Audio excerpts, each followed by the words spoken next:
Hi every one, ഈ video ഇഷ്ടപ്പെട്ട എല്ലാവരും സബ്സ്ക്രൈബ് ചെയ്യാൻ മറക്കരുത്. ഇന്ന് ഞാൻ മെറ്റാ ലീഡ് ഫോം എങ്ങനെയാണ് ഉണ്ടാക്കുക എന്നുള്ളതായിട്ട് ഞാൻ പറഞ്ഞുതരാൻ പോകുന്നത്. സോ നമ്മൾ ഫസ്റ്റ് മെറ്റാ ആഡ്സ് മാനേജർ നമ്മൾ ഓപ്പൺ ആക്കി കഴിയുമ്പം ഇത് ക്രിയേറ്റ് എന്ന് പറഞ്ഞിട്ടുള്ള ഓപ്ഷൻ കാണാം. ക്രിയേറ്റ് ഞെക്കുക. അപ്പോൾ നമുക്ക് ക്യാമ്പയിൻ ഒബ്ജക്റ്റീവ്സ് കാണാം. അതിൽ ലീഡ്സ് ഞെക്കുക, കണ്ടിന്യൂ കൊടുക്കാം. ആൻഡ് അപ്പോൾ ഓപ്പൺ ആയിട്ട് വരുന്നത് ഇങ്ങനെയായിരിക്കും. സോ അതിൽ മൂന്നാമത് ഞെക്കി കഴിയുമ്പം അതിലൊരു ഓപ്ഷൻ ഉണ്ടാവും, എന്ത് ക്രിയേറ്റ് ഫോം എന്ന് പറഞ്ഞിട്ടുള്ള ഓപ്ഷൻ ഉണ്ടാവും. അതും ഞെക്കുക. അപ്പോൾ ഇൻട്രോ ക്വസ്റ്റ്യൻസ്, പ്രൈവസി പോളിസി എന്ന് പറഞ്ഞിട്ടുള്ള കുറേ ഓപ്ഷൻസ് ഉണ്ട്. അതിലെല്ലാം നിങ്ങൾ ഫില്ല് ചെയ്ത് പോവുക. നമ്മളിത് യൂഷ്വലി മോവോളിയാണ് എടുക്കാറ്. നിങ്ങൾക്ക് എങ്ങനെയാണെന്ന് വെച്ചാൽ അങ്ങനെ എടുക്കാം. ആൻഡ് ഇൻട്രോ കൊടുക്കുക, ഗ്രീറ്റിങ്സ് വേണമെങ്കിൽ ഗ്രീറ്റിങ്സ് കൊടുക്കുക. അങ്ങനെ കൊടുക്കണമെങ്കിൽ ഇതിവിടെ കിടക്കുന്ന ആ സംഭവം ക്ലിക്ക് ചെയ്താൽ മതി.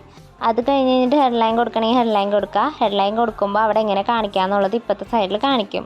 അപ്പോൾ നിങ്ങൾക്ക് മനസ്സിലാവും അവിടെ എങ്ങനെ കാണിക്കുക എന്നുള്ളത്, ഒരു രീതി മനസ്സിലാവും. ആൻഡ് ഓൾസോ ഇതിവിടെ കോമൺ ക്വസ്റ്റ്യൻസ് ഉണ്ട്, റീസെൻ്റ്ലി യൂസ്ഡ് ആയിട്ടുള്ള ക്വസ്റ്റ്യൻസ് ഉണ്ട്. നിങ്ങൾക്ക് അതിൽ നിന്നൊക്കെ സെലക്ട് ചെയ്യാം. ആൻഡ് കോമൺ ക്വസ്റ്റ്യൻസ് നിങ്ങൾക്ക് ആഡ് ആക്കണമെങ്കിൽ ആഡ് ക്വസ്റ്റ്യൻ ചെയ്യാം. മൾട്ടിപ്പിൾ ചോയ്സ് ഉണ്ട്, ഷോർട്ട് ആൻസേഴ്സ് ഉണ്ട്. ഏതാണെന്ന് ചോദിച്ചാൽ നിങ്ങൾക്ക് തന്നെ സെലക്ട് ചെയ്തിട്ട് ആഡ് ആക്കാവുന്നേ ഉള്ളൂ.